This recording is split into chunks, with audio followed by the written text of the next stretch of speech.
આ ચશ્મા મને મારી ગાડી નીચેથી મળેલા છે. દુકાનની બહાર હું ગાડી મૂકું ને, ગાડી નીચે પડેલા હતા એટલે મેં લઈને દુકાનમાં મૂક્યા કે કોઈ કસ્ટમર આવે કે મારા ચશ્મા ખોવાઈ ગયા છે, તમને મળેલા છે તો આપણે આપી દઈએ. પણ હવે કોઈ પૂછવા આવ્યું નથી. 3-4 દિવસ થઈ ગયા છે. હવે આ ચશ્માનું શું કરવું? મારી પાસે ઓલરેડી ચશ્મા છે, તો હવે આને કોઈને દાન આપી દઈએ કે કોઈને છોકરાને પહેરાવી દઈએ. નાના છોકરા તો ખુશ થઈ જાય. શું કરીએ આનું કંઈ સમજ નથી પડતી. હા, એક કામ કરીએ, આ દુલ્હાને પહેરાવી દઈએ તો કેવું લાગે? ટ્રાય મારીએ ને કેવું લાગે? જો સારું લાગે તો આને પકડાવી દઈએ. દુલ્હન તો દેખાતી નહીં, પણ દુલ્હાને પહેરાવી દઈએ તો સારું લાગશે. ટ્રાય મારીએ કેવું લાગે છે આને.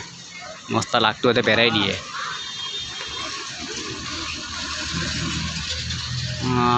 પહેરને ભાઈ, ના પહેર ભાઈ પહેર, તારા માટે જ લાવેલો છું. લા અલ્લા, જોરદાર લાગે એમાં બેટો. પરફેક્ટ દુલ્હો લાગેલા. ચશ્માની જ કમી હતી ખાલી.